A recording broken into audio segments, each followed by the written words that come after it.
Hello everyone, welcome to Foram TV once again. Today we have a very interesting young star of our Pune with us. She is Foram Mehta and she has come up with this very important and wonderful initiative named as Bola. Bola in Marathi means speak out, and this especially deals with breaking the silence and stigma around child sexual abuse. Yes, very important. Hello Foram. Hi Shweta. Interesting. So, how did this concept really begin, and how did this cause come so close to your heart that you stepped in and did something for it? Right. So this started off around last year in March, and this is when three of us came together accidentally, and we started talking about how our experience has been. Before that, we had not spoken to any survivor, and we just had an informal chat about what it meant to be a survivor, what has the impact been, and how we have been so isolated about this. We've been hiding this for so long and dealing with the guilt and shame around it. And when that happened, there was this beautiful moment that we felt one. It was this moment where we felt like, wow, I have never been able to talk about this so freely ever before. And you feel lighter. Yeah. Felt accepted, we felt a sense of solidarity with the other people, and we said, this is great. I mean, we haven't felt so comfortable, otherwise we've been hiding it. Maybe if it has come and to the us. pressure of hiding is again a stressful area. Absolutely. Which one deals with almost every day. Correct. Things like, will people believe me? What would they think about me? What would they think about my character if I talk about an issue like this? Especially when you're a girl. Yes. Right. Yes. Right. So, and that's how we three started having a conversation, and then I said, wow, let's just start a support group. Let's come together. So we looked at the statistics, and the statistics said that it's 53% of the population. And it said that it's about 90% of the abuse that happens in and around your homes. So basically by people you know. And the numbers were loud. And we felt that nothing was happening.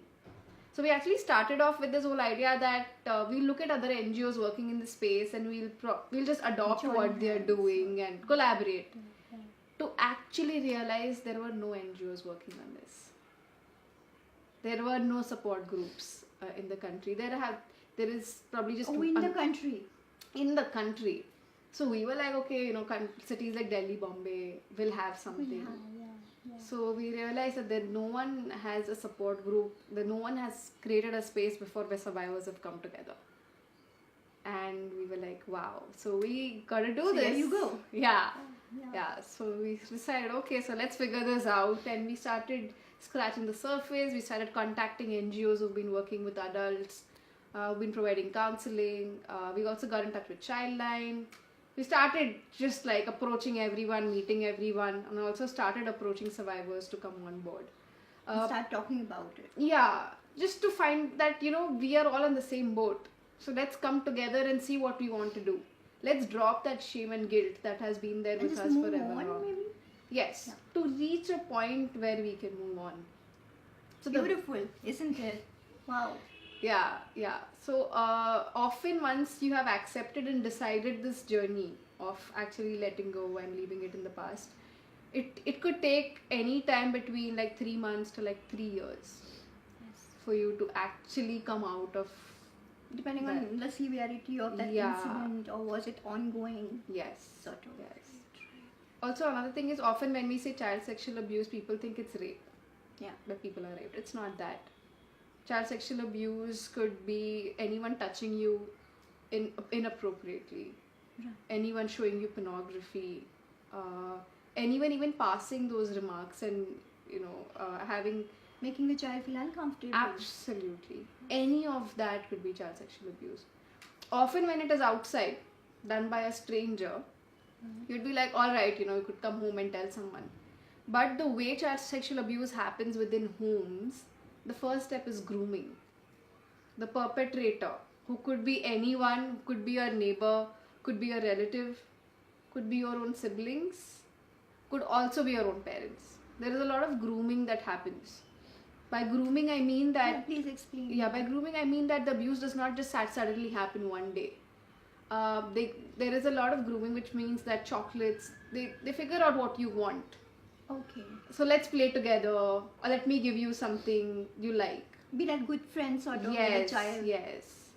And you'd see that it's not normal adult child behavior, but it's very difficult to spot and identify if you're not alert and if you're not aware about what grooming is in the first place.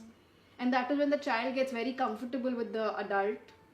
Sometimes it is also the same age group, wherein it starts with a game and then people go on. Sometimes it's exploring, sometimes it is abuse. Yes. So with a lot of adults, it takes like a couple of meetings with the child, figuring out what the child's environment is. So grooming could be in a way of gifting the child Yes. something which he or she loves. Yes, yes. Okay. Or in case some children are not getting that attention from home, or so by providing all of that, what the child is deprived of at that point, and saying I'm your best friend and I'm your partner, and then we'll do things and let's play a game. So it becomes fun. Especially in today's era where parents are so digitally busy, this might be a very good an advantage for the perpetrator. Yes. Yeah. Yes. Okay. And actually, a very important point about perpetrators is that these are people you know. They are not mentally sick. And you people. trust. Yes. Yes. These are not just people who you think are somewhere there outside. Like even grandparents, there have been cases where people have reported being abused by their own grandparents also. And the impact of this is large because you've trusted your grandparents, your parents trust your grandparents, and when that act happens, the act of abuse, which could be any of this, showing pornography to touching private parts, the abuser making her touch or him touch, or even touching your own, you feel somewhere that you made it happen. That grooming period actually makes you feel responsible for what happened, because you feel like, oh, it was a game and then suddenly this, I did it. And you know that how can you talk to your parents about Yes. someone they love having done, maybe nothing is wrong about it also. Yeah, there are so many areas of perception to it. Yes. So one is what the child undergoes, the kind of abuse, the level of abuse. Yeah. Depends on situation to situation. And one is how the child can or is not able to convey it to the parents. Yes. So what is it that you have found in your case studies? Often that parents, in other words, parents create an environment where abuse can actually happen. And this happens. I'll give you some examples of what normally all of us have seen and experienced in our own households. Things like, do whatever elders are telling you. Listen to me. Don't ask questions. Do what I say. So when the abuse happens, the person is just obeyed. The child will not have the skills or the space to question what happened. A lot of times we also say, अरे ये मत देखो, ये तो गंदा है. अगर TV पे कुछ आ गया, or anywhere else, if they saw something, you'll be like, oh, shut that TV down. What are you looking at? That's dirty. Only bad children see things like that. So when the abuse happens, they know mama and dada had said it is bad. I have done something bad. Now I can't then tell starts them. the whole guilt game. Yeah. So now I can't tell them this. So things like these. I think children are ready when they start asking you questions. Children are ready when... So I think parents really need to be equipped to be able to answer those questions without feeling shame and guilt themselves about talking about this. Right. Yeah, make it very clinical. This is how things happen. This is what this is for, and so that if at all something goes wrong, they know they have people back home who will watch their back. So we primarily work with adult survivors. That's our main focus. Okay. So we have adult survivors ranging from 18 to about 60. Okay. And there are many people in our group right now that they have never spoken to anyone except for coming to our support group and talking about what happened. They have never broken their silence. And something that we are touching on and we believe is not being spoken about enough is the long term and the short term impact of child sexual abuse. On your mental health. Mental, physical, you'll be surprised. So mental health, as a child you would start seeing that he or she is withdrawn from school, focus, attention, erratic behavior, who does not want to go out. In front of certain people the child behaves differently. You can start seeing those signs. True. But even as an adult, a lot of these things get carried forward. So with regards to mental health, there could be issues of addiction, suicidal tendencies, OCD behavior, constantly cleaning themselves because they felt dirty. They do that.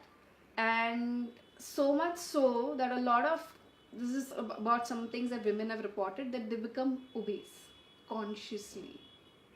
It is because they don't want to look attractive anymore. The message they probably got from the perpetrator was, oh, you're so beautiful. I couldn't help. So she felt, oh, if I look nice, I'm going to be abused. So subconsciously as a child, they actually develop tendencies of, it could be overeating, and then actually not looking attractive anymore, just to save themselves from that abuse. It's really serious. It is a very, very serious concern. There is not enough research on what are the long-term impacts of child sexual abuse. A lot of them experience issues with relationships, especially intimacy. So like their day-to-day functionality is also impacted. So promiscuous behavior is also something that comes out of child sexual abuse. So as a child, when they have experienced abuse from someone very, very close, they believe that this is the way love is expressed. So even after... They lose faith. Yeah. And growing up, they keep seeking that in different people. And that is why the multiple partner, and they're constantly trying to seek that love that they never found. So these are the long-term impacts which was misinterpreted yes, at a very early age. Absolutely. Right. Absolutely. So these are the long-term. What's the solution to it? Awareness of parents and the child? And if yes, then how do you really do it through Bola? Yes, awareness is one, but to rise above the awareness level, wherein this is not just a dinner table conversation, there is intolerance from everyone about this issue. Yes. And not normalized, oh, this happens every day, so it's all right. So a lot of parents are now even smothering their children because they're so scared. What do I do? What do I do to ensure my child is safe? Absolutely. I'm a mom of 3.3-year-old, and this concern doesn't let me sleep, and every morning I wake up with all the stories from all over India about the child sexual abuses. Yeah. And it's just on my mind all the time as a mom. Yeah. So you deal with two sections. One is the awareness and one is helping the survivors cope well and move on more gracefully. Yeah. Awareness, yes. We would also like to call it like awareness that leads to action. Okay. Because this is what this is about. In this case, everyone needs to know what actions to take. If you look at the signs, awareness can tell you what signs there are. But it will need actions from your side to actually do something about it. If you have figured out who the person is, someone very close, and you know that your husband or no one is going to believe you, what actions can you take? Who can you approach? How can you report it to the police? And how can you really stop? How can you really stop the abuse from happening? What help is available for you at this point? And even as a parent of a survivor, you go through a lot of trauma also. Yes. So getting that help for yourself also, so that you can function. Absolutely. So yeah, we are definitely, awareness is something we are doing, but we are looking at going beyond awareness, which is like actions. It's in need of the time right Absolutely. There is no time left anymore to just talk about it. And you're, like you pointed out, you have a 3.3-year-old daughter, and how you feel so restless. And a very important point is that your child is not safe till other children are not safe. So it is a conversation that needs to happen amongst parents as a group. So as a parent, we should be more vigilant, not just for our child, but Yes. children around us. Anything suspicious, anyone suspicious around your child, you need to report to the parent or take a Absolutely. quick action. Yes, yes. Right. So we've recently put up a petition to the government to mandate schools to have sessions on child sexual abuse awareness, on child safety in So the schools. important. It is still not a mandate. So it's only some schools who found it important have done it. But otherwise, it's not happening in every school. There is abuse even at school. Yes. That's also happening. There have been cases of that also. If you followed the newspapers, and a couple of incidences reported. So, and also what happens is because 90% of it is in and around home, children don't open up here. Because they don't know how the response is. They need someone unattached. So school actually becomes that place. Right. Wherein... And they're so attached to their teachers and best Yeah. friends. Yeah. There are some very creative ways teachers could use to actually figure out. Like one thing that is very commonly used is drawings. Yes. So what do you like? What do you not like? Or tell me something about a very important day. And in those pictures, you will actually see shades of darkness. You will sometimes see them drawing a man or a woman with their genitalia open. And you will be shocked that how would he or she know what that part looks like on someone else. So there are those signs that you could see. Yes. But often if parents try to do it, the child might not Relate to it. relate, but open up. Okay. Because the parent knows the other person. So how do I say it? But if it's school, well, the teacher doesn't know anyone. And likewise, it could be other way around. When your child is back home from the school, Yes. you can ask how was your day, and if your child likes drawing, you can ask the child to do some drawing, and through that you can come to know what really happened. Yeah. If the drawings are normal, everything is fine. If there is Correct. something fishy, you need to work upon Yeah, it. yeah. Right. I think we need to also break the hierarchy, by which I'm pointing to child rights, in some sense. We don't give our children any rights to feel, express, think. It's always about controlling so that they end up being whatever good citizens. But it is about breaking that hierarchy and saying that children know enough. Yes. We worked with a couple of children, did awareness sessions. They were brilliant. I didn't think they needed anything more than 30 minutes to understand what is child safety, what is to be done, and what actions could they take. They were clear and they were loud. The problem came and actually this was a very interesting session we did with parents and children together. So wherever we said small things like, when aunts and uncles come from like a far off place and then they want to hug your child and the child doesn't like it. Yeah, yeah. Then we're like, Arey, but they've come from so far, yeah, what is this? Let him force hug. into that physical proximity being Yes. compromised. Yes. So then they don't understand the difference after a point anymore between And then abuse these and... children. Yes. So respecting their space. My child said no. Even as a parent, you yourself, if the child says no, means no.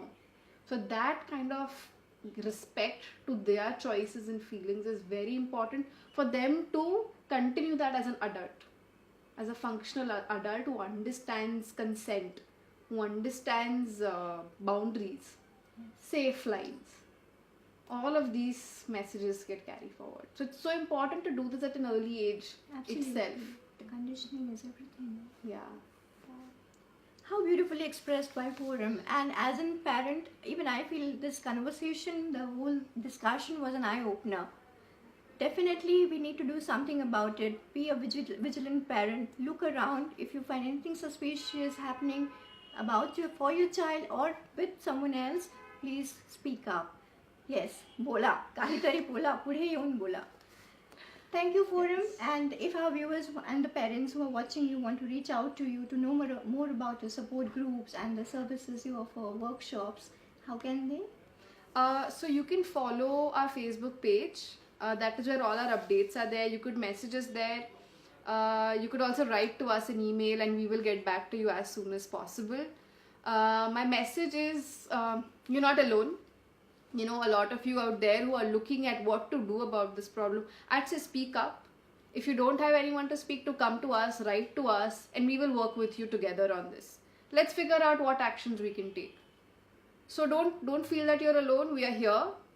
We are here to shake the silence from the very roots of it.